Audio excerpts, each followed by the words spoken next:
Thank you very much, David. I'd like to begin by acknowledging the traditional owners of the land and paying my respects to their elders, both past and present. Also to acknowledge my colleagues from the Council, Roselle Interchange from Balmain Ward, Margarita de Cruz from Leichhardt Ward, John Stamoulis from Balmain Ward, and Ellie Howes, candidate for Balmain. And to thank all of you very much for being here on a cold autumn night to become more informed about the very serious challenges that we face right across the inner west, but particularly here in the Annandale community. I wanted to take just a few minutes to provide a little bit of the political and policy context for the situation that we're in at the moment. And some of this will be covering ground that many of you are already aware of, but I think it's important to put it in the right context. Leichhardt Council, as you'll be aware, before we were forcibly amalgamated and the Councillor Porteous, Councillor Stamoulis and myself were undemocratically removed from office, was opposed to the WestConnex project. In December 2013, as Mayor of Leichhardt, I moved a resolution through the Council that we launch a campaign against the project, and we did that for the very good reason that we'd spent about a year asking politely and increasingly incessantly for the government to provide us with data and information which demonstrated that what they were proposing was actually going to solve congestion here in Sydney and particularly here in the inner west. And they simply refused to do that. And it's become clearer over the ensuing half-decade that the reason they didn't want to do that is because they didn't have that evidence. And that level of secrecy has continued right throughout the project, all the way up until just last month, when Stage 3 of WestConnex was approved secretly by the New South Wales government, and the people of New South Wales were not informed for a full 10 days that that document had been signed off on, had been gazetted. And I've got to say, you know, if you're the mayor of a local council, you get pretty familiar with government processes and how infrastructure projects are consulted on and approved. I've never seen that before. I've never seen that. And what that tells you is, one, that the government themselves are ashamed of the way that they've been conducting this project. It's the most hopelessly implemented and planned infrastructure project in the history of New South Wales. But secondly, that they know that it is no longer the vote winner that they intended it to be, because the people have become aware of the multiple flaws in the project. Of course, the main concern for everyone here tonight and for our council is the extraordinarily impactful results that we will see if the Roselle Interchange is built. We're talking about the largest motorway interchange in the Southern Hemisphere. It's so big that the government went out to tender and couldn't find a single engineering firm in this country or overseas who was confident that they'd actually be able to build it. And they've gone back out to tender now, and we just don't know. It's possible that it will be an engineering impossibility. And of course, one of the major effects of that piece of infrastructure, if it's approved and constructed, is that the crescent, as we know it, will be completely reconfigured. And it's clear from the plans, and you'll hear more about this from the council officers, our very good public servants who've been working very diligently on assessing these proposals, that there's likely to be very serious impacts for Johnson Street. A huge increase in traffic flows and potential loss of curbside parking, which we all know has bad flow-on effects for local businesses. You only have to look at Parramatta Road. The catalyst for the decline of Parramatta Road was the loss of curbside parking. The council, the new Inner West Council, resolved at its very first meeting after the election last September to continue the opposition of the former Marrickville, Leichhardt and Ashfield councils to the WestConnex project. We have two central positions in relation to this project. One is that we're opposed to it on public policy grounds. In essence, we think that if you're going to spend $20 billion in this city, you should spend it, invest it on a real solution to congestion, a modern solution, and we believe that that is public transport. And we've been advocating for a very long time. Since 2008 or 2009, Leichhardt Council has been advocating for an alternative. You sometimes hear spruikers for the WestConnex project say, oh, what's your alternative? You're just opposed to things. We support the Western Metro. Fast underground rail between Parramatta and the CBD. We are not insensitive to the very real impacts on the lives and the well-being of commuters coming from Western Sydney when the status quo applies, which is they're spending more time in their cars often than they are with their kids. So we know that there has to be alternatives, and we support those. But the government's failed at every stage to really examine either public transport alternatives or even how public transport could be integrated with WestConnex or other motorway investments to create a transport system that works for Sydney. I'll give you one further example. Not long before the amalgamation, we resolved to say, let's do an assessment of how light rail or another public transport alternative could work on Parramatta Road. And during the period of administration, to his credit, the administrator didn't spike that, continued on with the work, and the assessment came back from experts, and it found that what you could do was install track-free trams down the middle of Parramatta Road, smaller than light rail, a lot less expensive to implement, which would allow a genuine public transport transformation down the corridor, the reinstallation of curbside parking, no need to dig up the road, no further loss of businesses or homes through compulsory acquisition. The Department of Transport said, this seems like a pretty good idea. We'd like to work with you and do a joint feasibility study on how it might apply in Parramatta Road and across all of Sydney. Subsequently, that plan won an award, an international award, and it was proceeding nicely until a gentleman by the name of Andrew Constance, the Transport Minister, got a hold of it and discovered that something positive might be happening in the inner west, and that he decided that it was his responsibility to spike it. He went and tore up the contract that we had entered into for that feasibility study. So you can see why we're so cynical about the government's approach to WestConnex and about the other infrastructure projects that they are proposing and that will have impacts here in Annandale and in places like Balmain. I want to make one final observation before handing back to the officers. In relation to White Bay and the Bays precinct, which is a big part of the presentation, the information that you'll be receiving tonight, you might recall former Premier Mike Baird came down to White Bay one day and made a very grandiose announcement. He said that he was going to turn White Bay into our Silicon Valley. He said he was going to bring Google or another giant global tech company, a university and a technology hub to White Bay. And there was then a tender process which was undertaken, then cancelled by the government. I undertook quite detailed negotiations with Google, and I can tell you their proposal was pretty good. It didn't involve very much residential development. They were happy to have no residential development, but were worried that if they didn't include some component, a government such as this one would disregard it because they weren't going to get big enough initial financial yield. Their proposal was to bring their headquarters to White Bay with all of the very high quality jobs that would bring for our local community and the flow-on effects. Other technology companies coming there, a dining precinct, opening up the foreshore to public access, sporting fields, an arts precinct. All of this was in what they tendered to the government. Now we're not getting Google. What we're getting instead, we're not getting Silicon Valley, we're getting a concrete batching plant.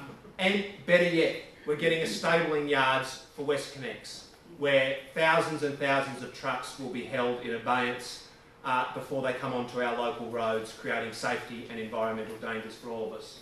Now, I'm sorry I've gone a little bit over time, but I think it was important for you to understand that context about the Council's position, why we've been so vociferous in our opposition to this project, and the disrespectful way that the government has conducted itself towards the people of New South Wales and the people of the Inner West. Thanks very much for being here.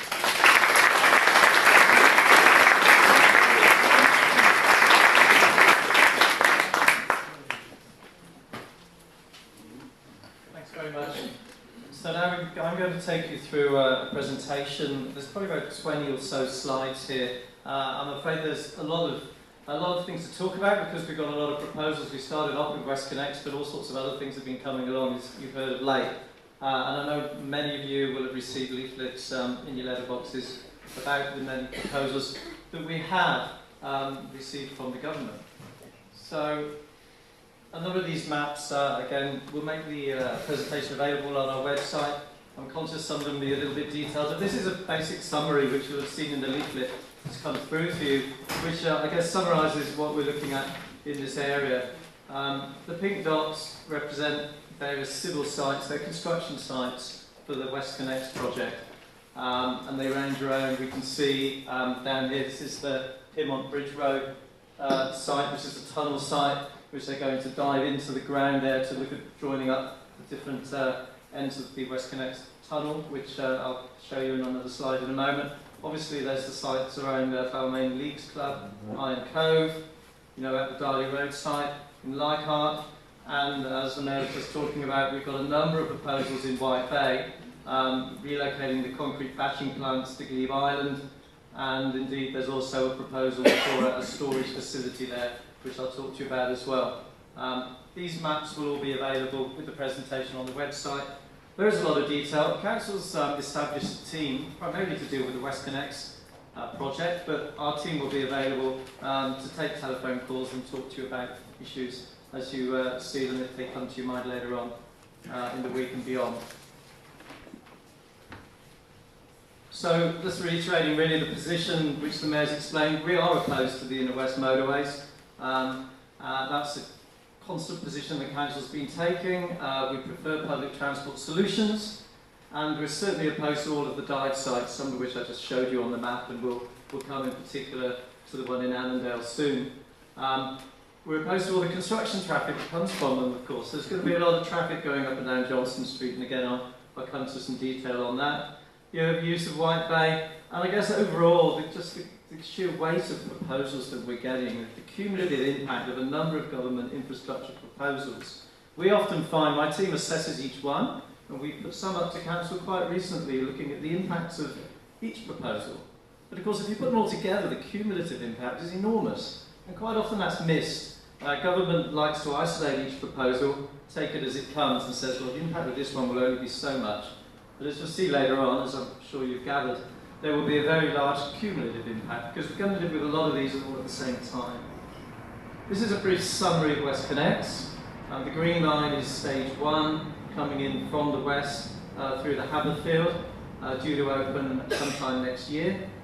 Coming in from the south, the light blue one, coming in through to St Peter's Interchange.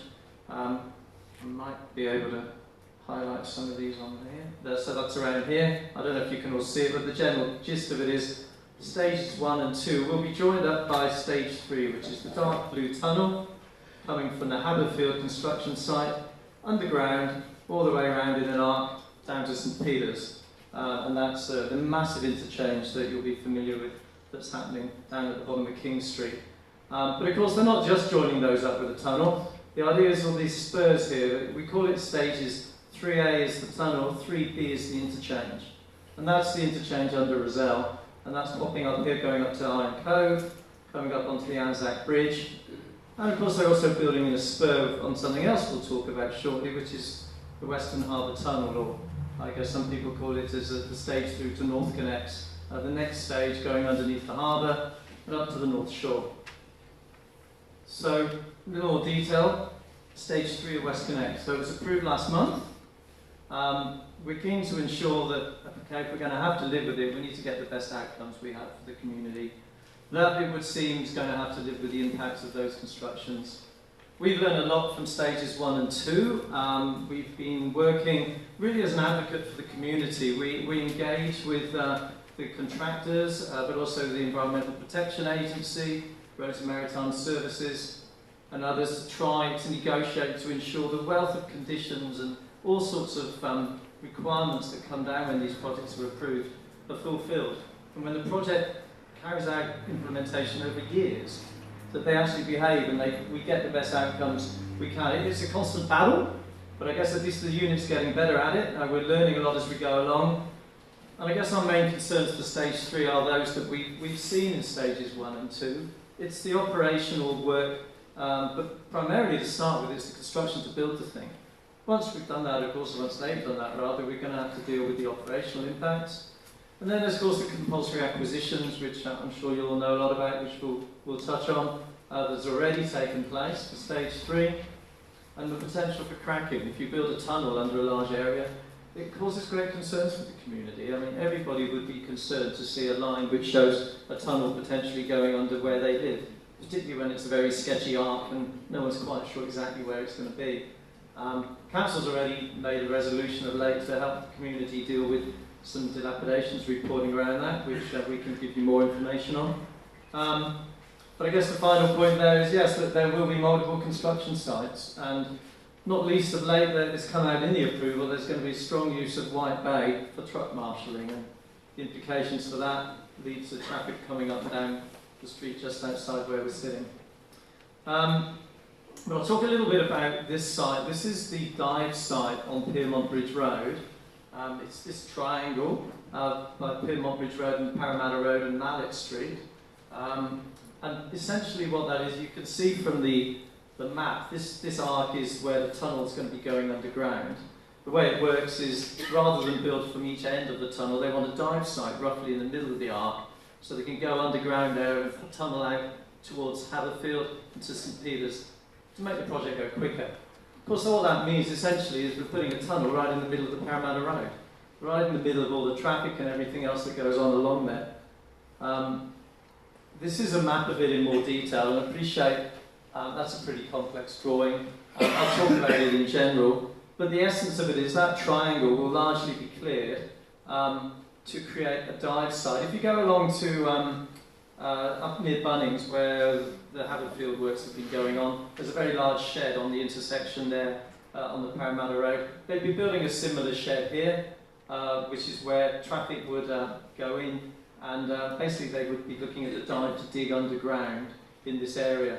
This corner of the site, Piermont Bridge Road there and Mallet Street there, this would be retained. So that's Bignell Lane.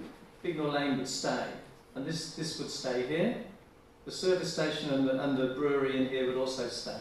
But everything else, that L-shaped block, would be cleared for a construction site. And the way it would work is traffic would come in along from Parramatta Road. They'd enter the site here on the Parramatta Road, go into the shed. The idea is they carry out their work, so they go in here empty, they collect spoil and the like from in here, leave the site up here, and then they'd be forced to take a left turn out, going back onto Parramatta Road through Piermont Bridge Road and head out west. And we understand that's where they'd be looking to dispose of the spoil. Now, as well as that, there'd also be parking on the site, because of course people need to work at the site. So there'll be workers parking here. And that's the essence of the proposal. As you can see, obviously you'll be familiar with the area. There is potential for all sorts of impacts, not least traffic in itself. Because if you're coming down here as a driver, you need to get in here. There is a potential for backing up here if the trucks are queuing. We're told by the operators that they're going to use radio control communication with the truck drivers to avoid this happening. But one of the concerns that we have is if you're a driver and you're coming down here, you can't get in, what do? Well, you keep going. And then you think, well, how do I get back in here again? So there are issues there. You could potentially turn into Mallet Street, but you're not going to get around that corner. So you're probably going to keep going down the Parramatta Road, maybe to Ross Street, opposite the Union.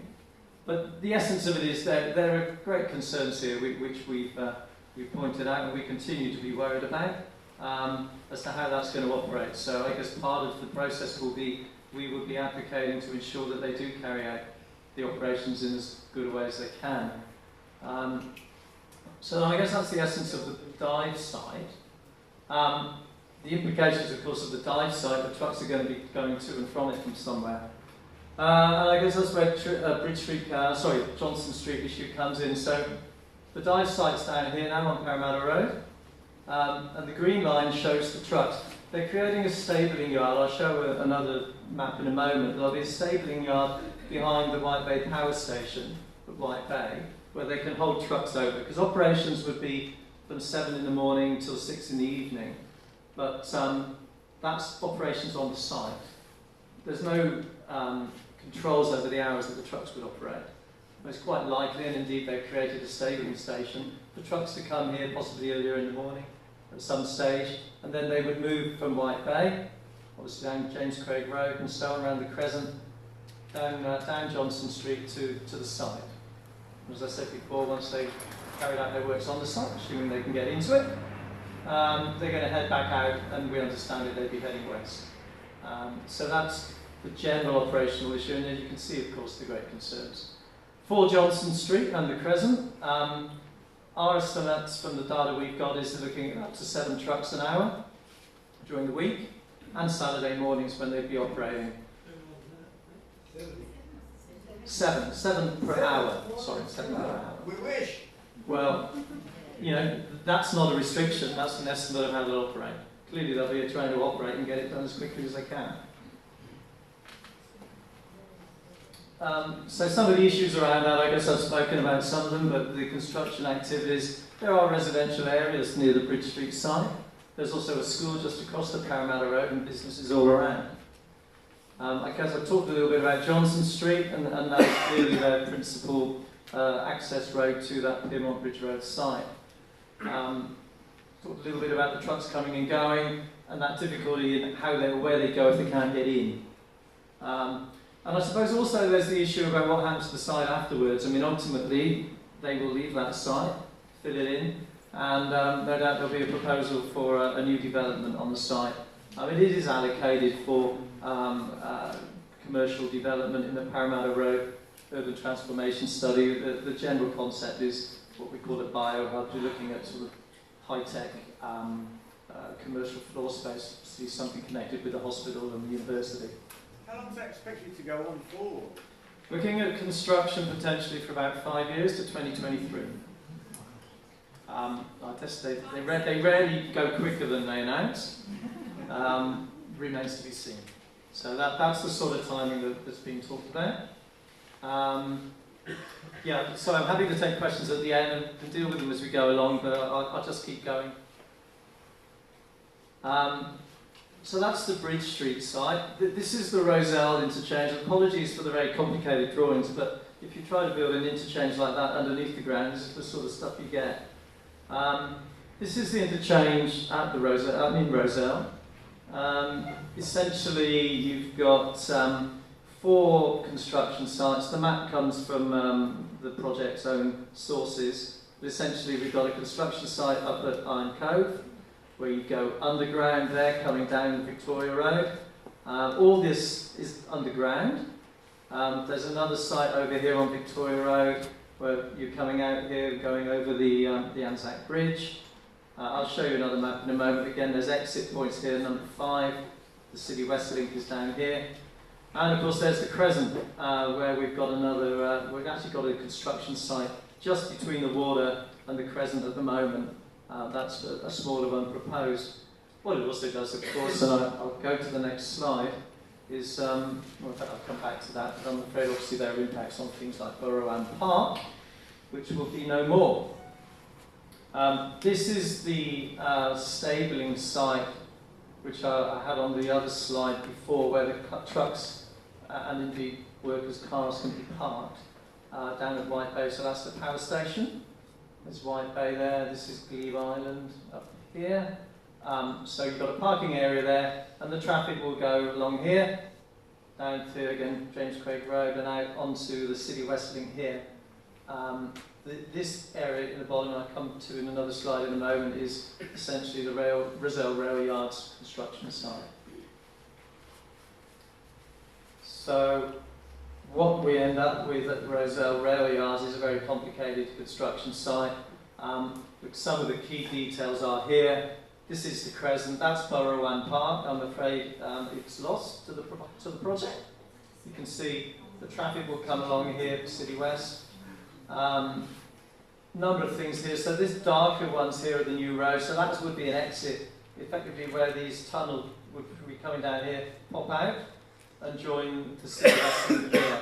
There's another one down here. And you can imagine this traffic suddenly coming onto this area. Presumably they're lining them all up to get over the Anzac Bridge.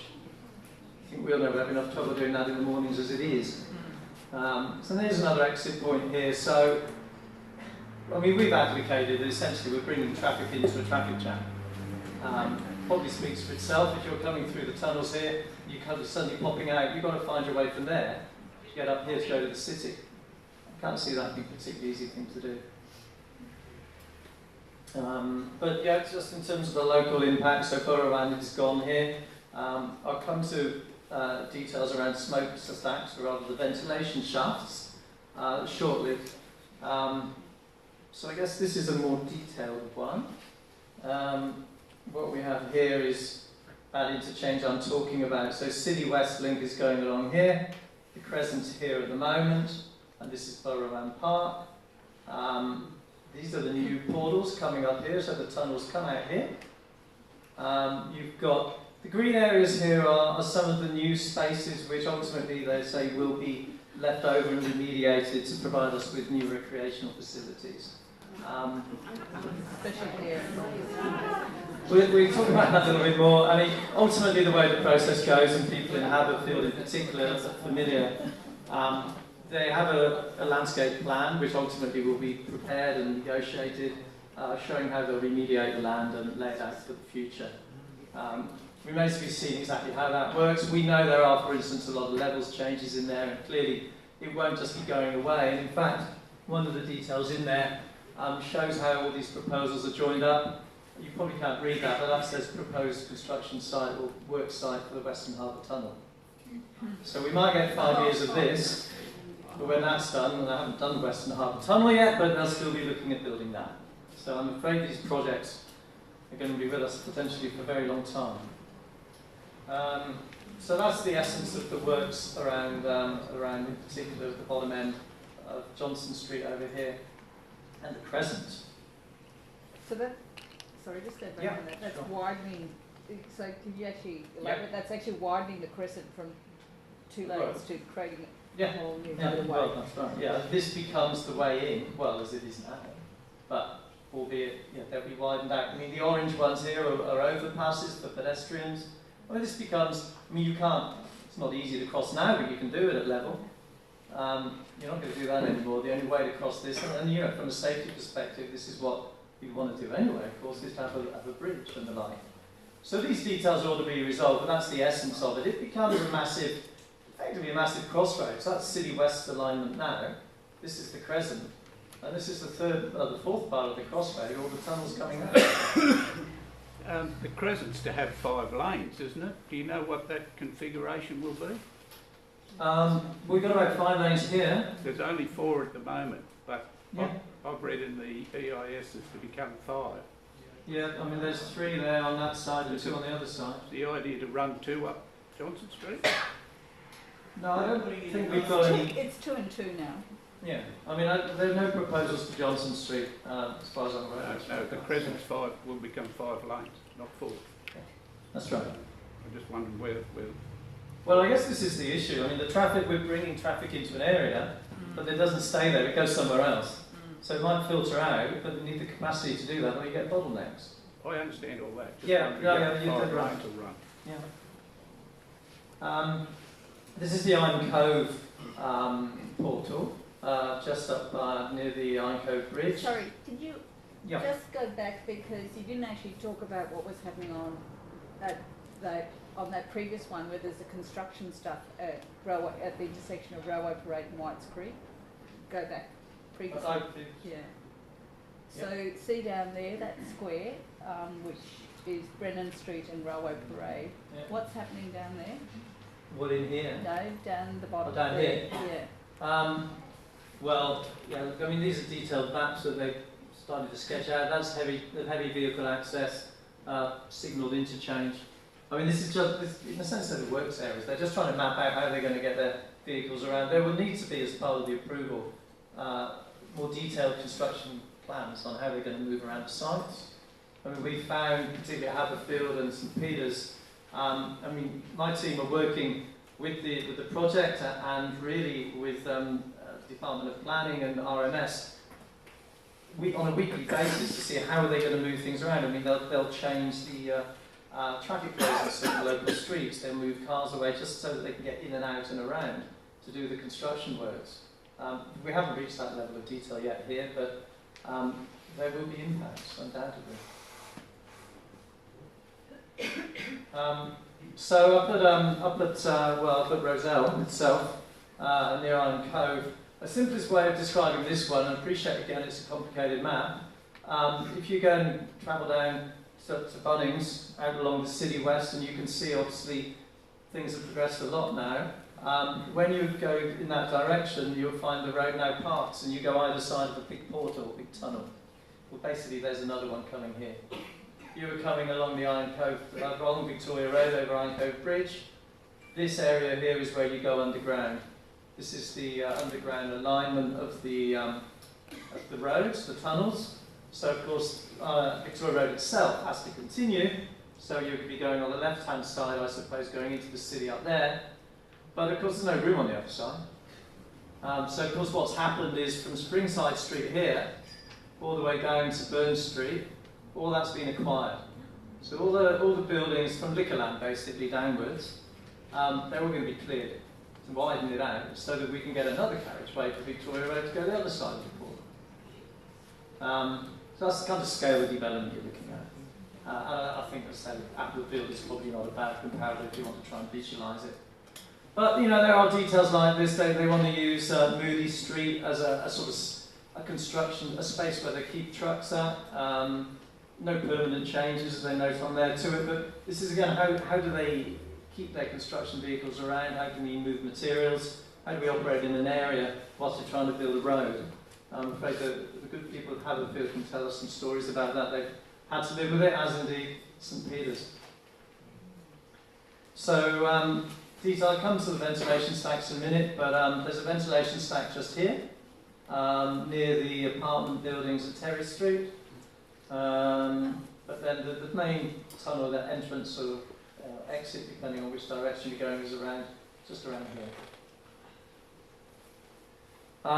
This is a map that the project have supplied to us about air quality, a vexed issue for all of us.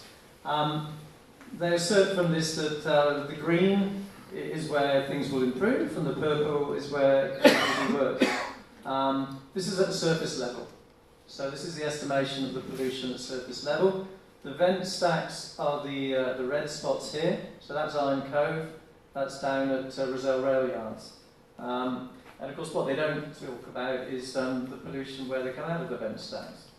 And of course one of the biggest issues, as I think we all know, but if you don't, I'm afraid there's no filtration of any of the vent stacks associated with WestConnex in our part of the world. No, they've been talking about it on the North Shore associated with various projects, but whilst we've advocated strongly for it, that is not proposed here.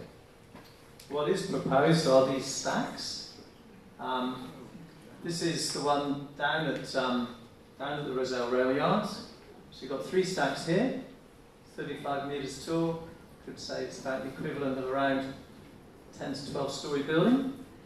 And in fact, we gather they actually only need 2, but they're building a 3rd one to serve the Western Harbour Tunnel. There's no cars, why do you need snacks? And in fact, if you look at this, so this is, well, would be the way you would go around to Borowan Park at the moment, and around in that direction. So that's heading out to the sea. The bottom one is Victoria Road at Roselle. We've only got a 20 metre one here. It's probably about an 8-storey building. Probably similar or thereabouts to some of the apartment buildings sitting over here. Roselle Public School is just a little bit further up Victoria Road. So I guess that's when I'm talking about the portal arrangement that you get, which obviously isn't there at the moment. And all this land here, this has all been cleared by the removal of liquor land and the like. And I guess one of the issues is, you know, the fumes or the smoke or whatever it will be, the air will pop out here. You've got apartment buildings of a similar height over here. Not to mention that road. Yeah, well, It's got a indeed, few of course. Yeah. So the Western Harbour Tunnel, so that's essentially, you could say, stage 4 of WestConnex in a way. Look, the information's a bit sketchy at the moment.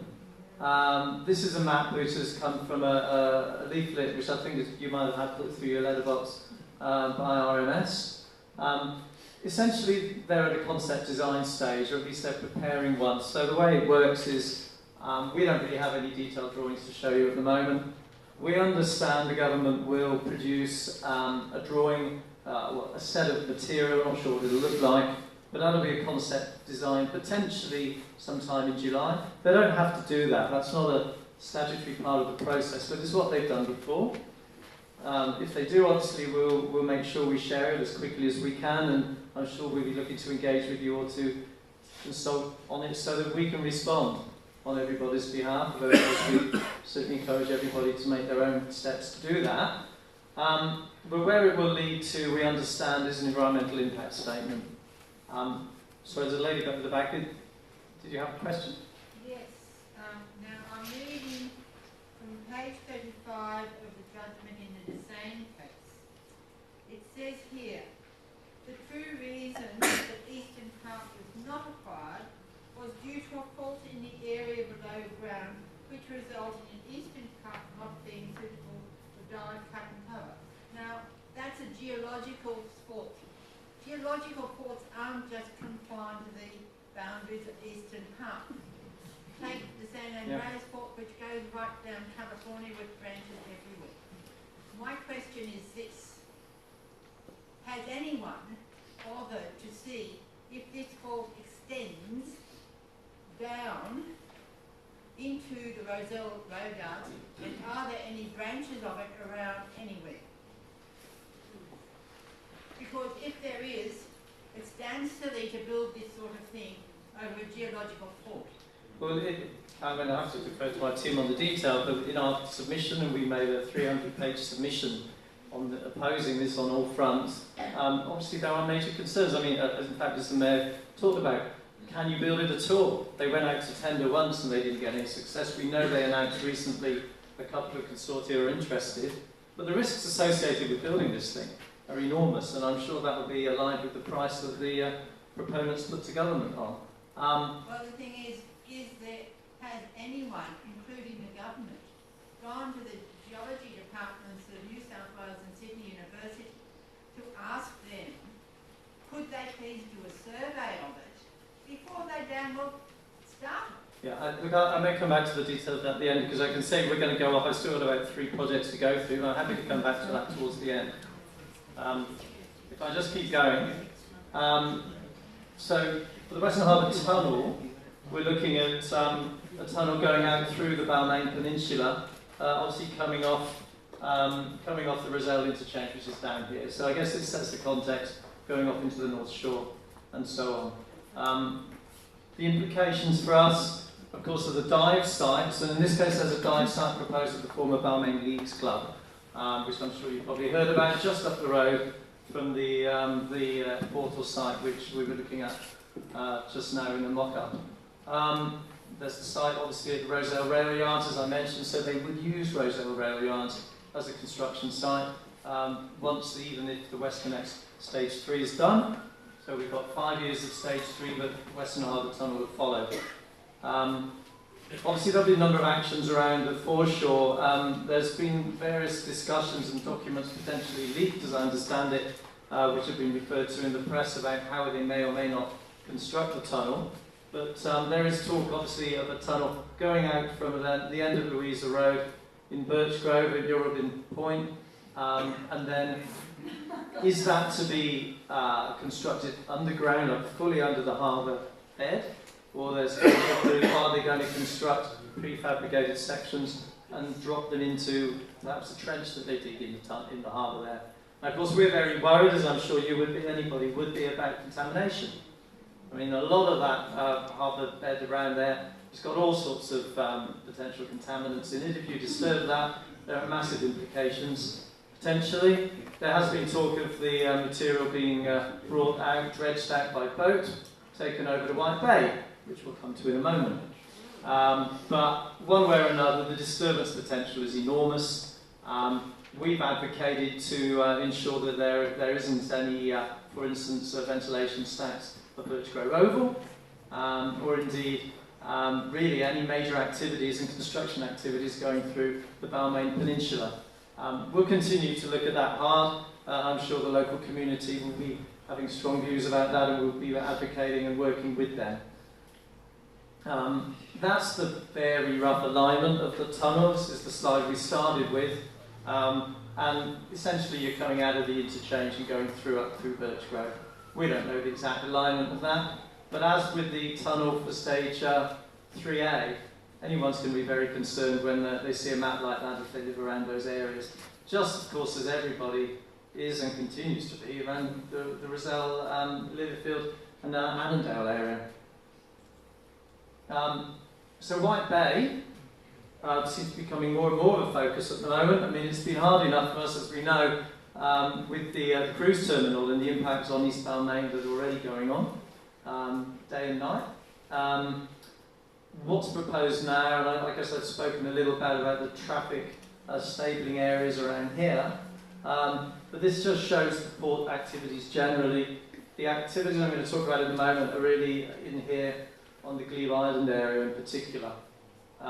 So we're talking about a concrete batching facility in this corner next to another shed process I'll talk about. But also on the Western Harbour Tunnel, there is talk of bringing material in and using boats here to unload here, potentially storing material. We don't know, but this is something that's been mentioned. If they do bring contaminated soil or whatever the condition of the earth and the like is, they're going to have to process it somewhere. Are they going to do something here?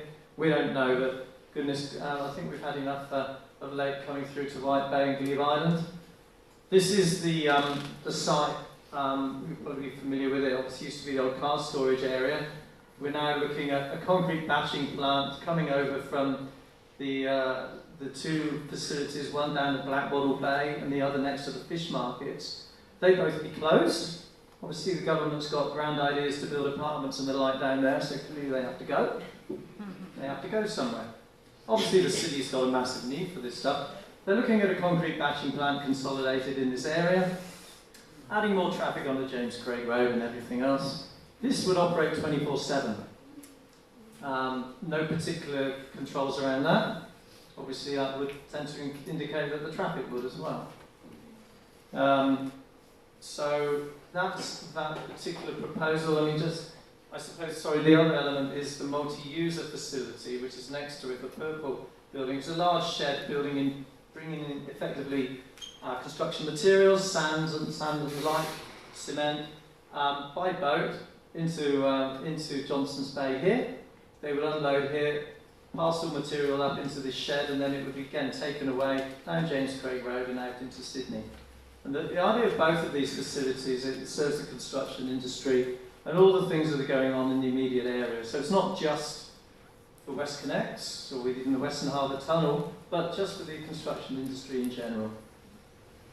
The multi-user facility, which is what the storage facility is called, essentially operates by the boats, as I say, coming in dockside, us unloading into this shed, and then the trucks come in and take them away. So 24-hour operation, 7 days a week, aggregate material and the like being dispatched by road around the city. And of course, it's not hard to think about the impacts of that.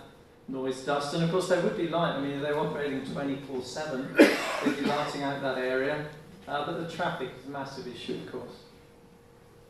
And the associated, if you like, sister project is the red dot on there. That's the concrete batching plant. I'm just confirming, really. You've got the Blackwattle Bay site there. I don't know if you can see it, but I'm sure you'll be familiar with it. And the one next to the fish markets coming over to here, freeing up that area around the fish markets for the government's latest plans. Although I know we've seen quite a few of those over the years as well, but it would seem they're going to move the batching plants anyway. The batching plant looks something like that, not unlike what's on the sites at the moment, so large sort of silos with chutes for loading it again, up to 1 million cubic metres of concrete a year, 24/7 operation. So these are big projects serving, of course, the massive amount of industry and construction that's going on in Sydney at the moment. So cumulative impacts. We're opposed to these. Really, we've got a longer term vision. We'd love to see it, as the Mayor was saying, a better use for the White Bay and the Bays precinct generally. We haven't got that at the moment. What we seem to be having is these other things foisted on us for the next 5, 10 years or more. Who knows? So we're concerned about all those impacts. Light, dust, noise. Traffic impacts are enormous. And I'll come to the cumulative impact of the traffic in a moment. So it's not just West Connects and the Western Harbour Tunnel, but it's all of these things together. and the fact, of course, that it could well be a construction site for the Western Harbour Tunnel, if they're using material coming in off boats.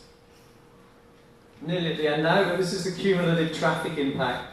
And I suppose the bottom line is the one in bold there, 3,500 trucks, movement through the area. You're looking at, up to 1,200 for the multi-user facility alone a day, potentially. Concrete bashing plant, enormous, 2,000 trucks a day. And then the others, okay, what it comes to is 3,500 trucks a day. And then there's the people who work there as well. So we've got light vehicle movements. There's an awful lot of traffic in this. And I guess that's one of the points I started with, is the cumulative impacts that we're worried about as well. Each one has its own negative impacts that we could live without, but you put them all together, it's just not a good story. So we are concerned, not least, about those traffic impacts and those trucks that have come up Johnson Street and beyond, all the residential schools along the area, and the local shopping area. I guess to recap, we oppose all these projects, we don't want them. But if we're going to have to live with them, we will continue to work with the proponents and the regulatory authorities to get the best outcomes we can. I guess we're getting good at that. I wish it hadn't had to be that way, but at least that's something we can offer you. This presentation will be made available on our website, and we're happy to talk to you all. That's the West Connect Unit's email address. Our other contact details are on Council's website. We're happy to take questions over the next remainder of the session, but we would encourage you all to continue to make submissions. We will submit and continue to do so. It looks like we're going to have another battle coming on the Western Harbour Tunnel. We're still waiting to learn an awful lot more about what the approval for West Connect 3 really means. But I'll leave it at that.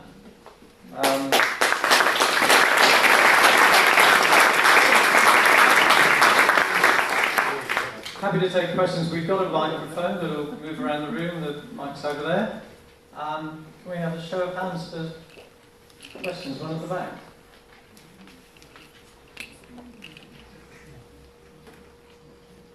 Yes, with reference to the trucks that will be exiting the Bridge Road site, what is going to force them to turn left from there and then go onto Parramatta Road and not turn right and then subsequently left into Booth Street and then back down Johnston Street to join the City West link, which will now be that amazing West Connects unit?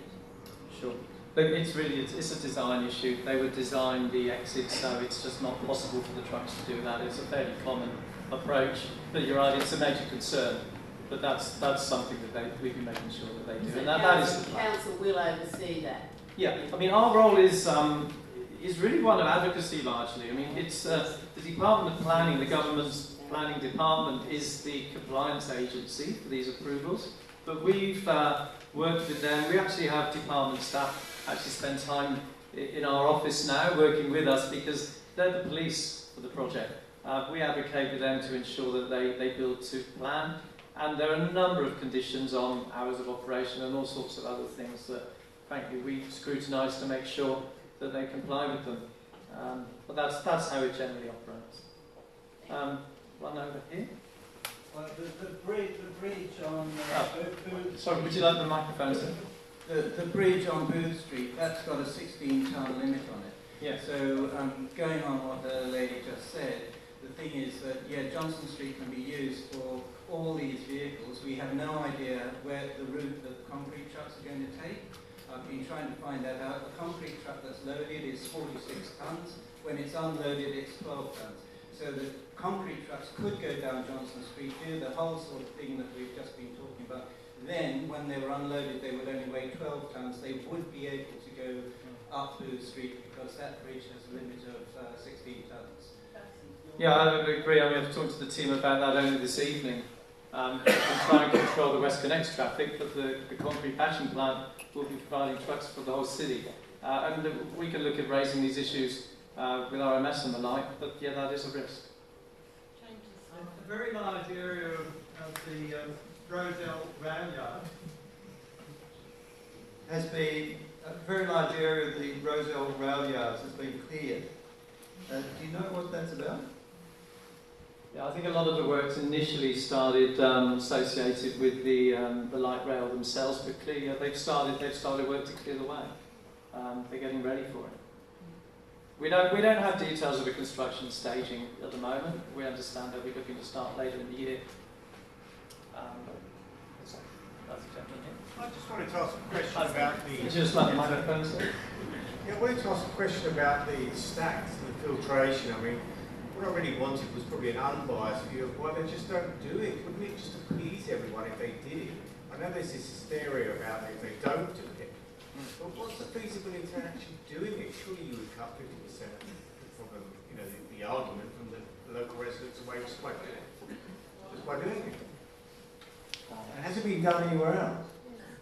Yes, we do. I might invite one of the team actually to talk on the detail of it, but it has been looked at in other places. We've had statements from the government, government representatives about how they wouldn't allow these things to happen in other places on the other side of the harbour.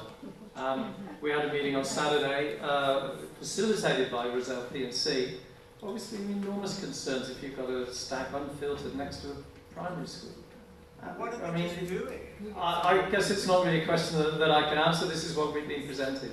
Unless, Melissa, if there's any more you can add of what's happening on the other side. No, but other examples are overseas as well of the filters. Oh, sure. Yeah, look, I'm not an air quality specialist, but from what we understand, there are no tunnels in Australia that are filtered. There are examples overseas in countries such as Spain and Japan.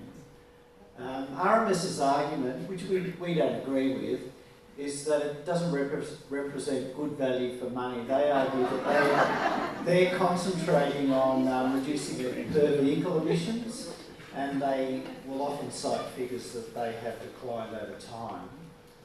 And they also use the argument that by world standards Sydney has pretty good air quality, but we would argue that that's no excuse for a project to make air quality worse. We think transport projects should be making air quality better.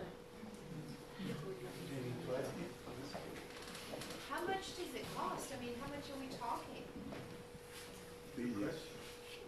We don't have figures on that, I'm afraid.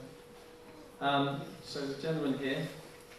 Excuse me, I'm new to this process, so this might be a very naive question. I'm trying to understand what would be the material impact of the process of mitigating against all of this stuff happening. Because we're now at stage 3 by your slide, so I think, have we been able to mitigate anything at stage 2 or stage 1? Do we know if we can actually leverage the understanding to gain an advantage on this? I'm not getting a sense that we're actually winning this in any particular way. I suppose what we have learned, as a unit the council has established to advocate on stages 1 and 2, we have argued and discussed with the project proponents. We've got some better practices in the conditions that came out in stage 3 about how they're going to manage the processes, how they're going to look at air quality issues, but it remains to be seen. A lot of this then becomes about how they operate those processes. I mean, there will be committees they'll set up to engage with the community to monitor how things like the very difficult issue of air quality is approached. So we're dealing with the issues around it, but the basic principle, yes, of course, it is looking at a project that seems to have a strong sense of momentum from the current government. At this stage, we're looking at stage 3 has been approved. We don't know when they're going to move into the key approval processes for the Western Harbour Tunnel. But I guess what we are showing, and the communities continue to show over years, strong opposition, which is growing and growing, and government's going to look at making its decisions based, in that context. I guess we're hearing strong groundswells of opinion. The next tunnel that's proposed under another area is getting stronger and stronger. Yeah, the roads and tunnel projects look as if they're going on for a decade, but the multi-user facility and the cement batching works doesn't have an end date, and with 3,500 truck movements a day, what chance is there of putting a curfew like the airport on, say on that. I mean, at the moment, I'm not too sure what happens at the cement works now. Are they 24 hours? Why do they have to operate 24 hours? Well, that's going to have a massive impact on people sleeping. So what can you do? Well, we did council resolve to make a submission when we were consulted on that, which we've done. I mean, to be frank, the approval processes are held by the government, but they invite submissions, they talk to us on it. I guess part of it is about the harbour and the fact that this is a long-standing harbour use where it has been unrestricted, and I suppose that's what the proponent's relying on. But there's residential all around the area, and we see the area is changing. We would like to see a strong government master plan for the future of White Bay along the lines the Mayor was saying. We lost Google, but there are other people out there.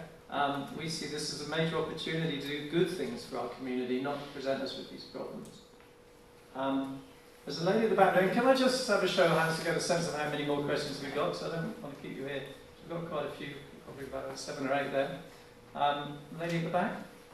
You've been talking about advocacy and what the council is doing in the Department of Planning and what have you, but what practically is the council doing to oppose this project, and why, the community, obviously people are concerned about this project, what is the council doing? I mean, is there a legal aspect that you can take to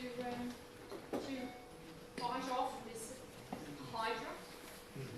That's a very valid question, and I thank you for asking it, and I think it's obvious that the political leaders at the council are responsible for that. Look, we've done a lot. We've looked at all of the avenues for legal challenge to the project, going back a long way, and we continue to review those. I actually went down with the owners of the Desarnais property in the Roselle Goodyard last August, and announced their Supreme Court challenge to the acquisition of their policy. And they've actually just recently won in the Supreme Court, which calls into question the whole acquisition process that's been undertaken right across the inner west. The government, despite the Premier's assurances at the time of the judgment, is now challenging that.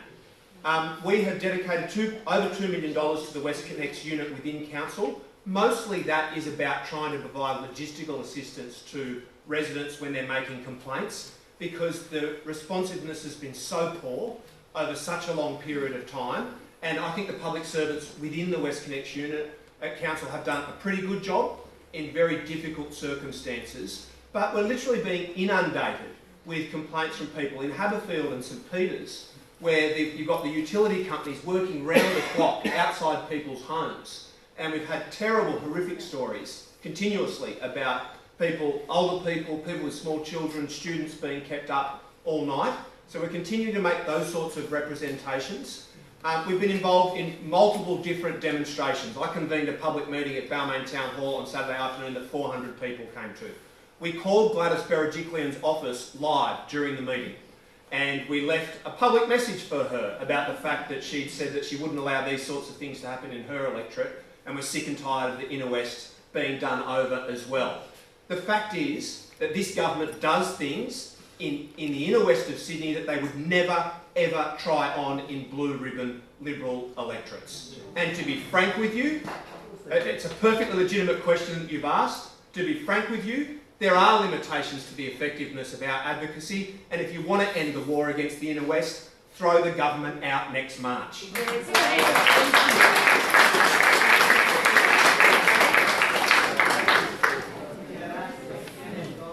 I worked down in Burrawan Park, and a park that we fought for, and we're going to lose. It's all been surveyed. Can you give us any timeline when any of this is likely to happen? Is there any point in me going down there anymore?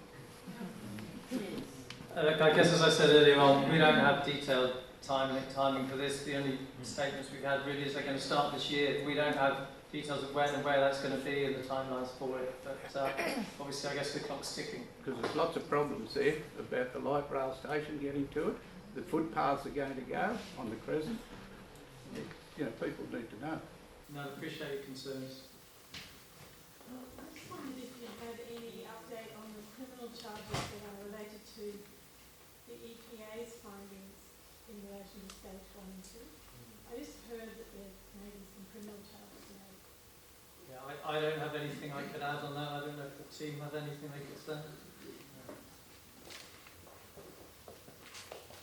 Yeah, we're only aware of a fine due to the odour issues from the St Peters Interchange site, but not criminal charges from EPA.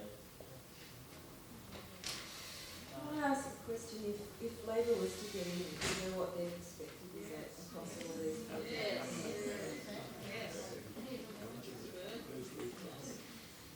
I guess as a council officer, I'm just looking at the situation as it is. Yeah, I mean, unless people want to talk No, I to don't me think at the that's appropriate actually. end. Okay, people can come talk Sorry, to me at the there's a end. question about Labor. Yeah, what would they Labor do? idea. Well, how about that respond to us? The other than there.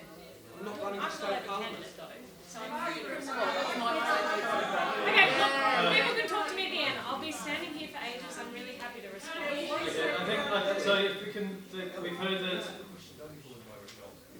candidate is happy. Give the microphone down. At least you can ask me a question about the Labor position. You shouldn't be shouted down.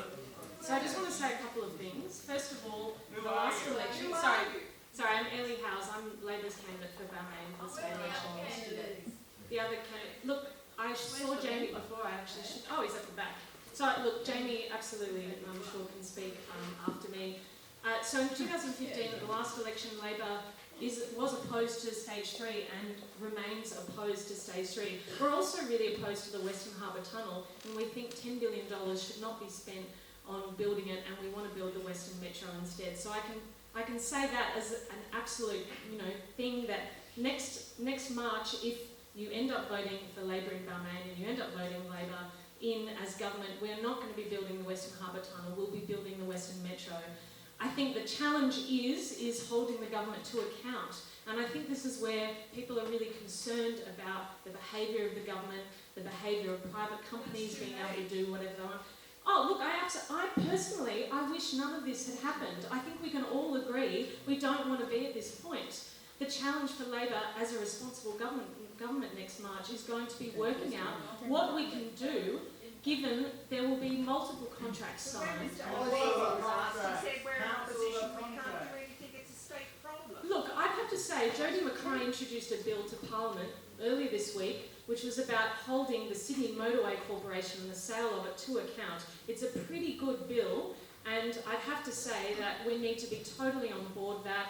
I hope that the Greens representatives in Parliament will vote for that bill because I think that's a really hugely important issue. I'm happy to talk to people afterwards. This meeting is not about me, it's about you guys, it's about you Westminster. I have a question. If we can just focus that the meeting is here to deal with the think items we I've need been to talking take- about. Can I just add something to that briefly? So, Jamie Piper, member for Balmain, I want to thank you for making that statement. I think one thing is really important here. In Victoria, when the Eastern Motorway was being proposed, when Labor was in opposition, they made a pledge. They said, if we get elected, we will rip up the contracts and won't build this. They won the election, they ripped up the contracts. That's what we need here in New South Wales.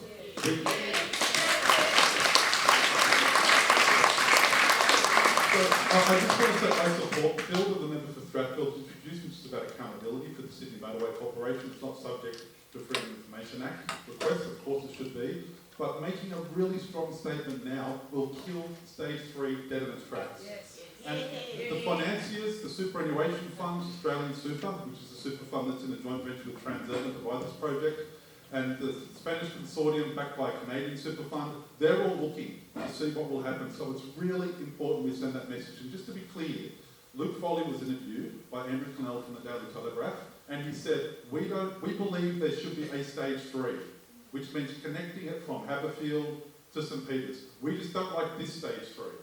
So you can't have your cake and eat it. You can't say you want to connect the tollways and say, well, we don't like this one. Well, which one do you like?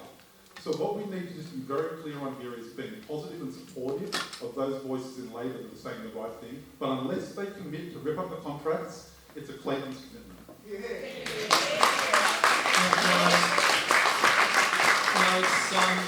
getting towards 8:15. I'm sure there are people here who wanted to ask some questions, but can I have a show of hands of what we've got here?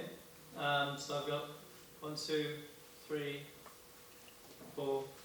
Okay, if we go to the gentleman there. The number of trucks per day, I think you suggested that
It's a pretty complex process, the air quality one, but it's really important. I suppose it's probably worth me saying that the council resolved at its last meeting for us to carry out some investigations on how we can look to advocate and get some good compliance around air quality conditions, and that's something that we're actively working on. We're happy to talk about that separately. It's a really important issue and a complex one.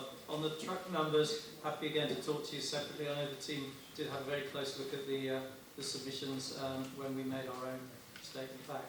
Another question? Two over there and then one here at the front. People have been asking the council what they're doing. I think we also need to ask ourselves, what can we do? Because we're relying on a body that says that there's not much that they can do, but there's a lot we can do. We need lots of help, and we need people to let the government know. This particular rally is the second, which is against WestConnex, but for public transport. And there are unions, there are bus drivers who are being privatised, the whole range of different community organisations from the east, from the west, from the north, from the south, all coming together on August the 11th, 2018, in the Town Hall Square. Now, you may remember when we had our last demonstration against there were masses of different organisations all working together, sending him a message. Let's do that for the sake of our own neighbourhoods and for the sake of Western Sydney.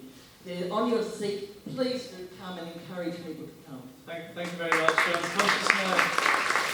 People starting to leave now, so we really need to wrap this up with the remaining questions. There was one lady there and a gentleman at the front. You mentioned that for those people who are likely to have their houses tunnelled under, you would be able to advise on the potential damage and what people can do to mitigate that. Would you comment a little further on that, please? Yeah, again, happy to talk in more detail separately to people, but essentially there are conditions, of course, that are put on the approval process for what they call a dilapidation service that the project themselves would arrange for, if you like, an inspection. People within a certain range of the potential tunnel alignment, so that you get a baseline check of what the conditions are before they start, and then obviously later on you could see what happens if there is an impact. We would encourage everybody to take that opportunity up. Having said that, we're very aware, and the council's resolved again fairly recently, there is frankly strong community distrust and great scepticism about the processes. Council's resolved for us to design our own process to support members of the community on that issue.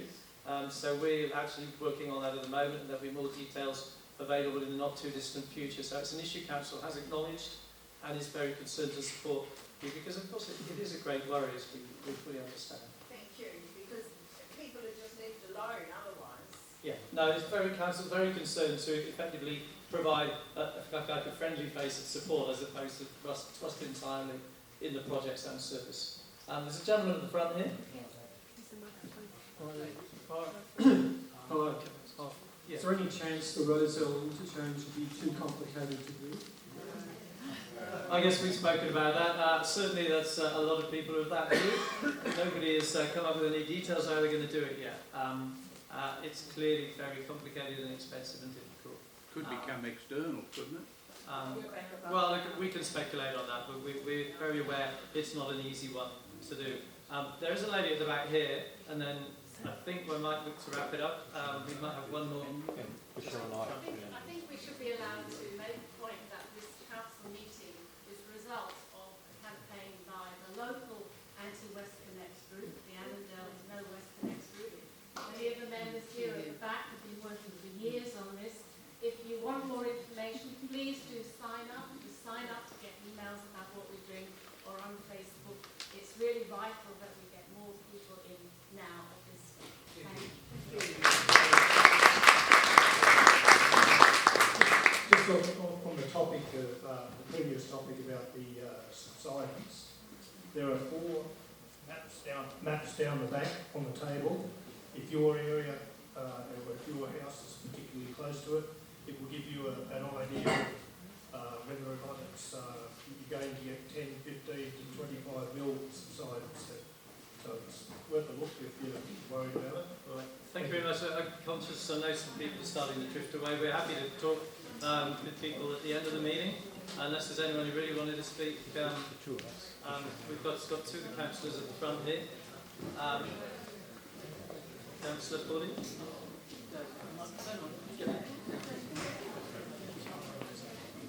Hello, yes, look, I'd just like to thank everybody for coming, and I just want to reiterate as well the fact that we have these enormously fantastic community groups that have been fighting for years against WestConnex and have been getting small wins along that process, and to ask that everybody consider joining one of those groups. There's the No WestConnex Annandale group locally, which has helped organise the meeting tonight, but also the No WestConnex Public Transport group, and also the WestConnex Action Group and the Roselle WestConnex Action Group. They're all fantastic organisations. Please consider campaigning with them. The other thing I just want to say quickly is in council at the moment we're having a debate about the need for a health study and a study on air pollution and noise pollution, a really comprehensive study. There was a report that came up to council just recently in the last council meeting, and there was a strong push for us to try and get a health study up. It was going to cost $150,000. Unfortunately, we couldn't get the support of Labor on the night, so I was wondering if you might help me to help them to understand how important it is that we get a really comprehensive study done on health and on air pollution, on noise pollution, because if we're going to get these stacks filled, if we're going to get some of these terrible impacts stopped, and my position is we stop stage 3 absolutely, this health report will really help us to do that in terms of advocacy. So could I get a show of hands of everybody who would like us to go ahead with that? Thank you. I think it's been on our speaker. Councillor Stamodis. Thank you. It's John Stanless, your independent councillor.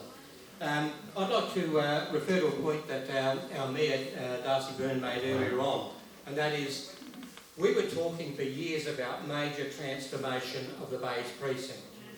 We were talking about that for years because it was going to serve the interests of communities of Balmain, Annandale, Lilyfield, Roselle and wider Sydney in transforming the Bays. We need open space. We need access to our foreshores. We need renewal of our area. There are big pressures. Council have put forward, I know under Councillor Byrne, a major sports facility in the Roselle marshalling yards. What's going to happen to that in the future? I, as your councillor, will make that my top priority to go back to sensible planning of our bays. We need our bays opened up like all the other areas in Sydney. We don't want to see our bays closed off. We want to open up to our public for recreation, for use, for enjoyment and to serve the needs of our community. Annandale has one of the lowest open space ratios in the entire New South Wales. We need to ensure that open space is provided to this community. We need to return to amenity for our public and get rid of some of these appalling projects. Thank you.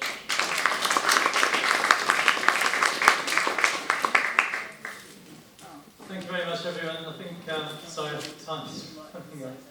Okay, Councillor De Cruz. Well, I guess thank you all for coming on this horrible night, and I think please do get involved, because one of the things is the design hasn't been finally approved, and I was actually going to ask David whether council staff are notified at those stages, because my reading of the plans is that what's been approved is the final design is still to come, and that when that design comes out, there'll be a further opportunity to comment on that detail, because a lot of it hasn't been fleshed out. So I think it's really important to be engaged through, I don't know if council's going to put out notifications on that, but also through the community groups, so you're actually in the loop when they do Burrawone Park, when they do Railway Parade, or when they come up with a new plan of where they're going to impact on our community. Yeah.